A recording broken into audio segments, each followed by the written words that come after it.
the tongue.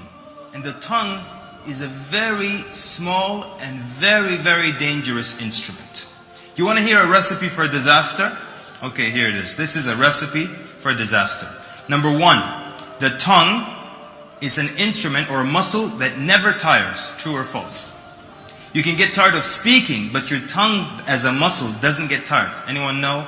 Anyone ever remember a time when your tongue got tired? Impossible. You know, the strongest and largest muscles in your body will get tired. Strongest muscle in your lower body, your thighs, get tired. In your upper body, the lats, strongest muscle, largest, they get tired. But the tongue never ever gets tired. Your jaws get tired, right? Sometimes your throat, you're at the buffet, you're eating too fast, swallow, swallow, swallow. Your throat hurts. Your cheeks from smiling, from laughing too long. But your tongue, incredible. That's the first recipe, okay? This first part of the recipe. Number one, it's a small instrument that never ever gets tired. Number two, few people can control it. See how this is getting worse and worse? It never gets tired. Few people control it. And number three, it is one of the main causes of people going into the hellfire, wal-'iyadhu billah. Is this not a recipe for disaster? Absolutely. It doesn't get tired. Few people know how to control it. And it's one of the main things that lead people into paradise. How do we know that? We know it from the hadith of Abu Hurairah radiallahu anhu. He asked An-Nabi sallallahu alayhi wa sallam, which of the things most lead to paradise? And An-Nabi sallallahu alayhi wa sallam said, At-taqwa wa husnul khuluq. So being God conscious or having the fear of Allah and having good manners. Then Abu Hurairah radiallahu anhu asked the Nabi sallallahu alayhi wa sallam, which of the things most lead people into the hellfire? Most conducive to the hellfire. And the Prophet sallallahu alayhi wa sallam said, Al-famu wal-farj. The mouth and the sexual organs. So we have the tongue being one of the top two things that most lead people into the hellfire, wal-'iyadhu billah.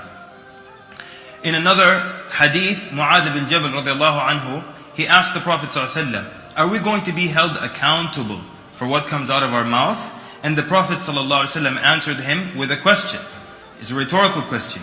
وَهَلْ يَكُبُّ النَّاسَ عَلَى مَنَاخِيرِهِمْ فِي النَّارِ إِلَّا حَصَائِدُ أَلْسِنَتِهِمْ? Is there anything else that will cause people to topple, basically to fall on their faces into the hellfire, or head first into the hellfire, except for the results or what they reap with their tongue? So it's one of the things that will most cause people to fall into the hellfire head first, wal-'iyadhu billah. In the hadith of al-muflis, the bankrupt person, when the Prophet ﷺ asked the companions, أَتَدْرُونَ مَنِ الْمُفْلِسِ? Do you know who is the one who is bankrupt? And they said, Ya Rasulullah, al-muflisu fina, man la dirham lahu wa la mata'. The one who is bankrupt amongst us is the one that has no money, no dirhams, no currency, and no possessions. Then the Prophet ﷺ explained to them, is the muflis, the one who is bankrupt, he is the one who comes forth on the Day of Judgment with a lot of good deeds. But he has also come forth with a lot of bad manners and bad dealings with his fellow human beings. And amongst the things the Prophet ﷺ says, وَقَدْ شَتَمَ هَذَا أو وَشَتَمَ هَذَا. And he had insulted that person. So even though he had a mountain of good deeds, he will lose that mountain of good deeds because, again, one of the things related to the tongue.